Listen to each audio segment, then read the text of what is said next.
What's up? Welcome to Ultimate Wrestling Trivia, the show on YouTube. The man down there, Dashing Derek. Say his name and he appears. The man in the middle, Mike Merc. And my name is Devon. We appreciate you guys tuning in each and every Tuesday, checking out old episodes of Ultimate Wrestling Trivia, the show, checking us out on all social media platforms as well. All right, we have a lot to get to right off the bat. Recently, about a week ago, Joe Tessitore, the ESPN announcer who is from college football, does a lot of ESPN boxing and stuff, was announced as a new WWE announcer. And it looks like he is going to be teaming up with Corey Graves and Wade Barrett on SmackDown. So you'll have Michael Cole and Pat McAfee, which will be staying on Monday Night Raw. Joe Tessitore, he's got that voice. Yeah, he's definitely got that name recognition that you want, but I always kind of worry, like, bringing in a non-wrestling person into the wrestling world. It's like, yeah, he's a great announcer, but is he a fan? I'm not sure. Does he know his stuff? What was the guy from Ultimate Fighting, UFC recently? Mike Goldberg. Yeah. No, not Goldberg. It was the American the other Gladiators guy, right? No, that was Adamle. Mike Adamle. Mike But there was Adamle. another one just recently. There was. We can't think of his name. I'm sure somebody in the Not comments. Mario Ronaldo. No, not him either. Baldwin guy. He's good. Yeah. We love him. Yeah, there was definitely some up and downs, hit or misses, but I think Joe Tessitore should be okay. The ESPN and the WWE headquarters in Bristol, Stamford, are a hop, skip, and a jump away from each other. So you've seen WWE talent such as Jonathan Coachman, who's the female, dark hair, that real short lady. She left for ESPN. She's doing well on that network. You're seeing this now the other way. WWE is rating the ESPN pool. I think because Vince McMahon is not there, there's going to be a little bit more patience to him. So I think, like Derek, I had the exact same reservations. Oh no, it's a non-wrestling guy. But he should be able to transition pretty quickly. Michael Cole's a phenomenal teacher. Everybody that's worked with him, he's in charge of the announcers and oversees them, so he will have the opportunity to be in his ear, his inner ear. So I think that'll help the learning curve, and he's got a great boss to learn from. Our producer just texted me. Jimmy Smith was the name of the guy. So there you go. Switching gears a little bit. I didn't hate Jimmy Smith. No, he wasn't terrible, but not good. He grew on me a little bit. As always, let us know the best and worst commentator below in the comments. The 16-time world champion John Cena shocked the wrestling world recently when he announced at the Money in the Bank 2024 PLE that his final year as a WWE competitor will happen in the year 2025. Before you answer the question, which I'll ask you, who do you think his final opponent will be? What has John Cena meant to the WWE? What has he meant to you? What are your initial thoughts when you heard this? Yeah, well, it made mainstream news. I mean, a lot of people were talking about it. I think for me, John Cena, his career has come full circle, I think. He started out, I thought he was, the Doctor of Thugonomics gimmick was like super over with the fans. I thought it was super cool and edgy at the time, but then it kind of became a little more PG and then of course we went into the Cena wins era where it's like he was just totally unstoppable and overcoming the odds and where people were chanting Cena sucks, Right. But then it's like all of a sudden it's like you kind of come around to it. He's not around as much anymore, so you kind of miss him a little bit. You miss him and you like him, actually. Yeah. And you realize, like, hey, this guy's career is winding down, and it's like I should really appreciate each and every moment that I, have watching him. And funny enough, it's like I actually bought his very first T-shirt, that Word Life T-shirt. I bought that, and to put a little bow on top, I'm going to be bringing my son to Monday Night Raw. And he just came out with a brand new T-shirt, and I'm gonna buy my son the last John Cena T-shirt. So very full circle for me. All right, I will say I will be shocked if this is the last John Cena T-shirt. I think if we've learned anything from Undertaker, he was actively retired, and they still have been coming out with new Undertaker merch. So the last active T-shirt. Yes. No. I think John Cena doesn't get the credit he deserves. He's his generation's Hogan. So in the 80s, you had Hogan. In the 90s, you had Stone Cold and The Rock. And in the 2000s, you had John Cena. You know, and from the 2010s to the 2020s, you've had Roman Reigns. And a lot of people, it took, I think, this last WrestleMania cycle to appreciate Roman Reigns and his 3-year title run. The way the business was, I think the one thing we're lacking or missing out on was that epic heel turn. I think it absolutely could have been as big as Hogan's. And, you know, so that was one of my questions, if they regret or if it's kind of one of those things like, I don't think so. I mean, obviously now you can't see it because it is what it is. Yeah, but taking a look at what he's done with the Make-A-Wish Foundation, like there was no chance they were going to do it. Plus, he was already a heel in, you know, some of the fans' eyes they were sick and tired of seeing him win and the PG stuff. And he was getting booed anyways, so he kind of was already a heel to that segment of fans, I think. Yeah, as you said, he holds the world record for the most Make-A-Wish grants with 650 plus counting right now. So, I mean, the guy is tremendous behind the scenes and probably doesn't get the recognition, like you said. He could arguably, I mean, be one of the all-time greats. We already know 16-time world champion. I mean, countless titles. I've had the opportunity to do extra work for WWE a handful of times, and one of the segments was a John Cena segment on Raw. Jonathan Coachman was the general manager at the time, and Vince McMahon and Coach had their army of security guards, which I was fortunate enough to be one of them. And I'll tell you something, the half dozen times I was backstage at WWE, you see cliques of wrestlers. You see guys and girls hanging out with their buddies, you know, shooting the breeze. And you saw John Cena hanging out with the cameramen, the photographers, the sound guys, the lighting guys, the security guys. That's awesome. He was awesome. And he was, I think, an example of what you want the face of your company to be. He was never in a scandal outside of wrestling. He wasn't one of those guys that, you know, got busted for steroids and faced a suspension. He was well liked by Hollywood, which isn't easy to do. And yet he didn't crap on WWE after he left. You know, it was just taking a break, and I think that his legacy is going to be as good as anybody that's ever wrestled for WWE. Yeah, a lot of people calling him the greatest of all time. For the most of the 2000s and into the 2010s, as Merc said, Cena, Randy Orton were like the two sides of a coin. They were neck and neck. I'm going to take the easy answer on this one and say Randy Orton's got to be the final opponent. I mean, I know we get the whole year of 2025, so I mean, I hope he gets the AJ Styles of the world, the Randy Ortons, the CM Punks. I hope he gets a couple of the young cats too. Carmella. Who else is there? Braun Breaker.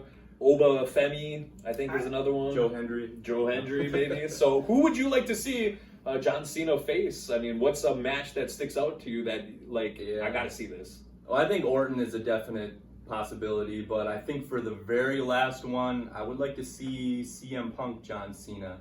And having him go for the title, trying to break that record. You talked about the greatest of all time. One thing that WWE is really good at is branding.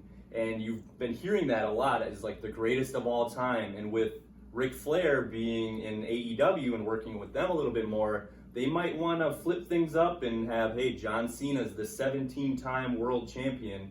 Even though I think Lou Thesz and Nick Bockwinkel actually technically have more, but in their eyes. Yeah, and WWE likes to write their own history.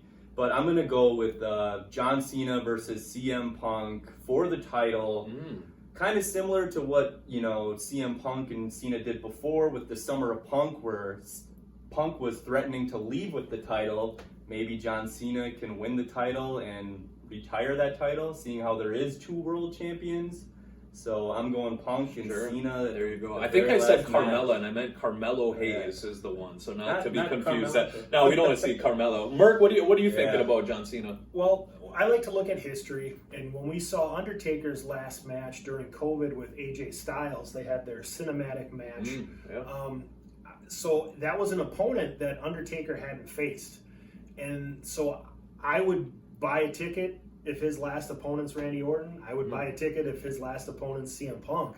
You can't go wrong with either of those choices. I think selfishly, personally, the historian in me would like to see the way wrestling business is done and pass the torch. I don't think Orton or Punk need that, potential win over John Cena should it come to that. So I would rather see maybe it's a first-time matchup against Braun Breaker. Maybe it's a first-time matchup against Bo Dallas. Maybe Ludwig Kaiser or something. Maybe one of him or something. There's some of those guys on the map. It's hard to say what the landscape's going to be a year from now. That's true. And so it's very open-ended. Maybe a Bryan Danielson returns, and that's something that is a possibility that it's not a possibility today in the month of July, but potentially in 2025 when he's wrapping it up, maybe that is a potential thing. And maybe, an Orton or a Punk ends up being injured. So they're setting that up, but it gets taken away due to outstanding circumstances. So either way, we are so hard to be patient in the world of wrestling as wrestling fans, but just be patient. Maybe it's Cody versus Cena. That's true.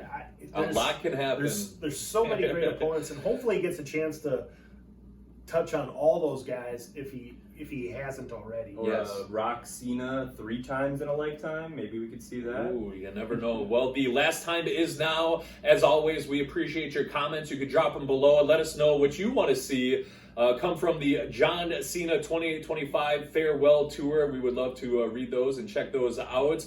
And a squad recently that has taken storm and hasn't really liked John Cena and others. The new Bloodline, which is led by Solo Sikoa, is featured with the Tongans, Tama Tonga and Tonga Loa. I guess we could put The Rock in there as well. And a leaner and meaner physique, Jacob Fatu, the new Bloodline.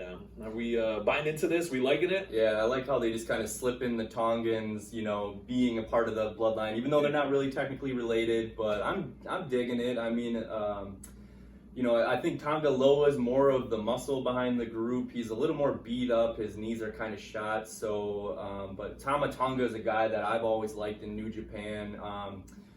He's always had a good look. He had the face paint in New Japan. He was an OG Bullet Club guy. Plus, we had some interactions on Twitter too, so I always was just kind of a fan of him. And plus, when he was in New Japan, it was like he really felt like he was starting to come into his own, and I was really hoping for that, singles run there. But seeing him in WWE, like, I'm totally happy for him. He totally fits the mold of what a WWE wrestler is. And then, like you said, Jacob Fatu is a guy that we saw in MLW who was like, he's got this presence that kind of reminds us of Umaga. Plus, he was the bigger guy doing the cool moves, the moonsaults, and he's leaned out quite a bit. So hopefully that helps him, preserve his body and everything. But yeah, I'm totally into the new Bloodline for sure. It's the best storyline in WWE, in my opinion. The Solo Sikoa really came into his own. I think that when he first debuted on WWE TV, there was a lot of diehard, well-versed wrestling fans that were upset that wasn't Jacob Fatu, because he was definitely the bigger name, and he was still, part of that bloodline. However, he's not a brother to the Usos. And then when Solo debuted, I thought that was a little strange. Why you're literally blood brothers, legitimate brothers. Why do you have to have a different name? And I was never a fan of that. Yeah. However, now, and I don't know if WWE deserves credit for that long-term storyline arc or not, but now Solo makes sense, and you can be, hey, I have the name Solo because I'm by myself. Right. I don't need my brothers, and these are my brothers now with the new. Yeah, bloodline. sometimes like those things just kind of fall into place, and you got to run with it. I mean, it makes sense. And I had a chance to meet him and interact with him, and he's actually going to be today's question later on. Yep, he is. But the fact that we've always been rooting for him since he signed with WWE, now he's getting a chance to shine. And and he's definitely earned it. And the sky's the limit. And Tonga Tonga is one of those guys that, like when Derek mentioned, I was shocked WWE wasn't interested in him sooner. He was so charismatic. He had the look. He could do it in the ring. And the one thing I'll say is that him and Tongaloa are not young, and there's probably not as much shelf life on them as there is on some of these 25, 26-year-old NXT That's talents. a good point. That's a very good point. These guys, to go straight to WWE, skip the developmental phase, even though they've both been in the system earlier in their careers. So I don't know where they'll wind up after the Bloodline versus the new Bloodline runs its course. They could keep this thing going for a while, but it's probably going to be going for a while. Right, because we're already, 2 years easily invested into it. I mean, it could go another 2 years. And the best thing, of course, about the whole Bloodline thing, whether it's the new Bloodline or the old Bloodline, is just putting up the ones, right? Just putting up the ones. Everybody loves to do it, and it's easy to do. As always, let us know what you guys think about the Bloodline, where it's going to end up, and all that good stuff. As of this recording, we haven't not got the chance to talk about Money in the Bank and AEW. Of course, recently, the rise in viewers and the key demo for AEW Rampage and a drop both in Collision because they were going up against Money in the Bank. The PLE airing on Peacock, which scored 0.08 rating in the key demo, down from the previous 0.12. That's Rampage going up against Money in the Bank, which saw Drew McIntyre win and then lose, and then Tiffany Stratton, none other than Miss Tiffany Time. She won the Money in the Bank ladder match. So what are you guys' comments, questions, concerns on Money in the Bank? The Forbidden Door, AEW, where it leaves all that stuff? Money in the Bank, as far as that, it was another 5-match Paul Levesque special where it was just, the matches were okay, and there was just so much time in between matches. I don't know how you watch this thing live. I had to watch it the next morning. There was 40 minutes in between matches at one point. Granted, there was the John Cena promo. But, the matches were decent. As far as ladder matches go, it's like, I'm just kind of tired of them. I'm kind of over them. I would much rather see, like, a dog collar match. How about, like, a dog collar in the bank, So you were channeling your inner Stefano there. You're just done with the ladders. Right? Yeah, I like ladder matches, don't get me wrong, but it's like we've just seen so many, and there's only so much that you can do, and they're brutal, too. And I want to put it over. The reason I had to watch it, I shouldn't say I had to watch it, is we live exit, we live tweet it. That's what we do. So we did that for Forbidden Door and in Money in the Bank, so make sure you follow us on the X machine right there. Did you have a favorite match from Money in the Bank and or Forbidden Door? Well, if we're talking about Forbidden Door, I think top to bottom, it was a very solid pay-per-view. I feel like it might have been on the bottom half of AEW pay-per-views for me, but still, I think that bar is just so high with AEW pay-per-views. But I was locked in there was the pre-show that was almost an hour and a half, so I was locked in for 5 hours. Yeah. But it was always something happening, so it kept my attention. But the match of the night for sure was Swerve versus Ospreay. For me, that's a 5-star special right there. I think having Swerve go over Ospreay, I think, was the right call, giving him that win, that much-needed win to legitimize his world title reign and make him a true top guy. But I would say Swerve versus Ospreay. I was one of the sickos where I watched AEW from 5:30, the preview show, and then I watched the afterwards. Oh my god! So I checked out at about midnight. The press conference afterwards, the media scrum. That's the word I was looking for. About midnight. So from 5:30 to midnight, my wife hated me. So, Merc, what's your comments, questions, concerns for Money in the Bank, Forbidden Door? So for Forbidden Door, I got to see the first 3 matches on the pre-show live. Yeah. Then we were gone. We attended a minor league baseball game.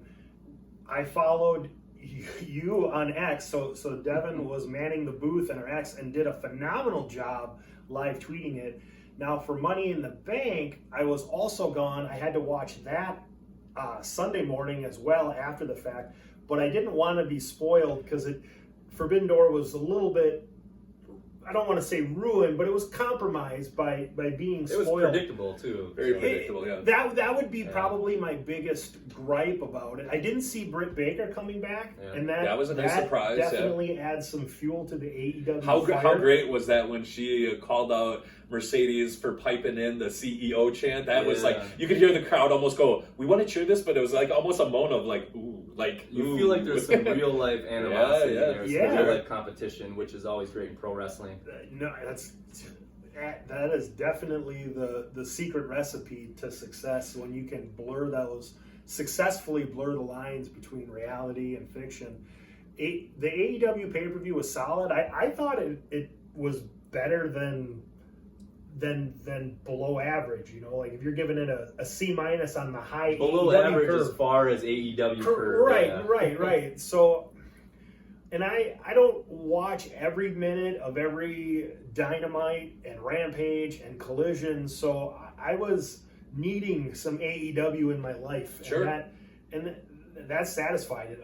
All the matches, top to bottom, were really, really good, really well done. And I really enjoyed Money in the Bank as well. And one of the things that I thought they did during Money in the Bank was, I never wanted to see a WWE press conference as badly as I did watching Money in the Bank, because they teased it a couple times. They sure did, yeah.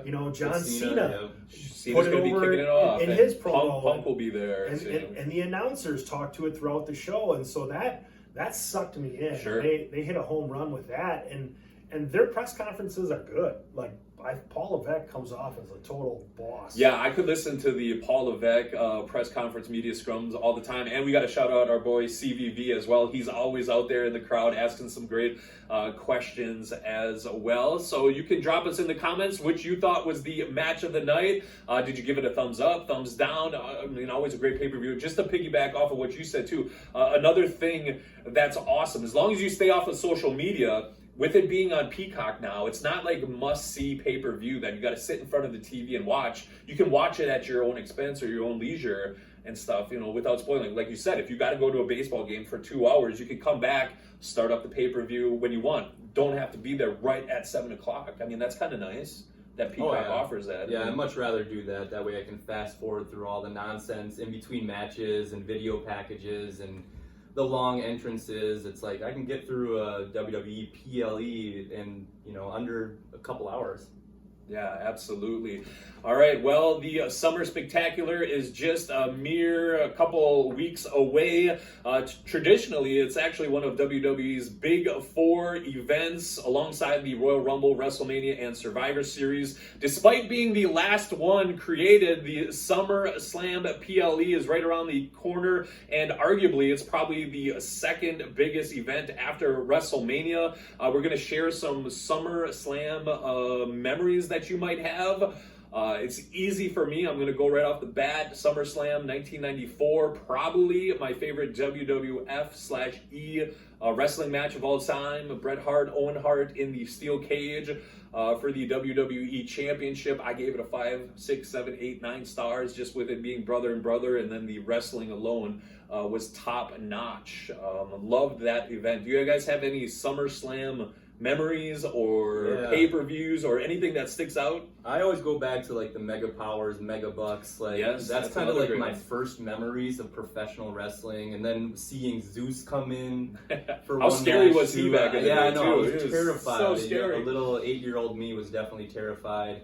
But as much as I dog ladder matches, there was a great ladder match. Razor Ramon against Shawn Michaels at the 1995 SummerSlam. This was following the WrestleMania 10 ladder match, which I think this one at SummerSlam was actually better just because, Shawn Michaels, like the dynamic of him being the babyface and Razor Ramon being the aggressive heel. And, it was a little clunky too because these weren't like the gimmick ladders, these were like straight off the shelf at Home Depot. So, but the 1995 SummerSlam, that match I think definitely sticks out to me. 1992, Wembley Stadium. That's a good one. Yes, absolutely. Bret the Hitman Hart, Intercontinental title match. The main selling points. British Bulldog, Davey Boy Smith. Phenomenal matchup. That was one of my favorites. definitely the mega powers collide. Yeah. You know, Zeus, like Derek touched on that.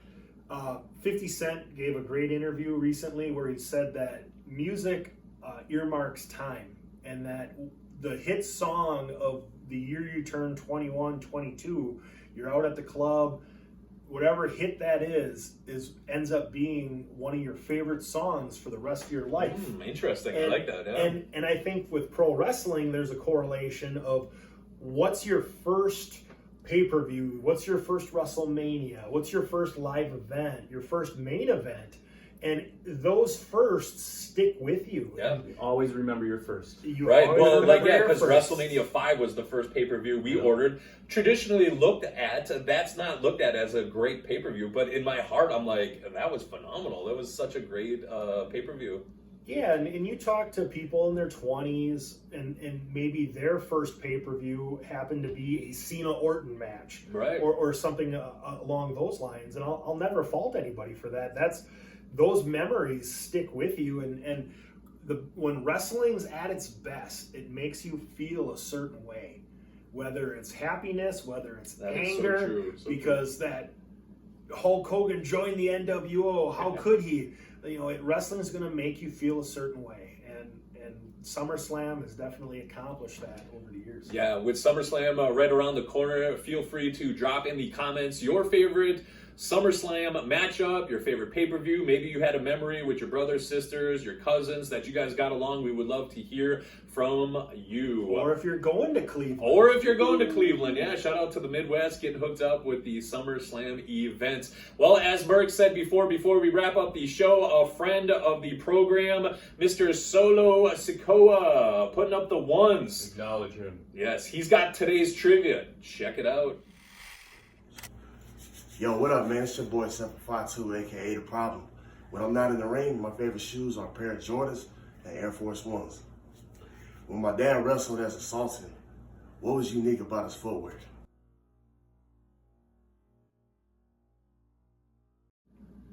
There is the man Solo. Do you know the answer to that trivia question? Drop it below. Of course, when we got a hold of him, he was the Problem Cepha.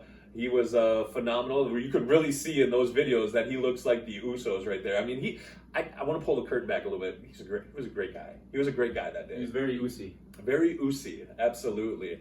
If you know the question, drop it below. And as always, we are here each and every Tuesday on YouTube. Make sure you smash that button, that notification bell, comment, subscribe, like it, pass it along to all your friends, and check out our Pro Wrestling Tee store as well. We got a lot of merchandise up there. All right, for Dashing Derek, the man in the middle, Mike Merc. And I'm going to interrupt real quick Oh. and remind everybody, if you're going to be in Cleveland Saturday, August 3rd, check out SummerSlam. Yes. But if you're going to be in Cascade, Wisconsin on Saturday, August 3rd with a 3 p.m. bell time, so you can get home and still watch SummerSlam. That's right. Yeah.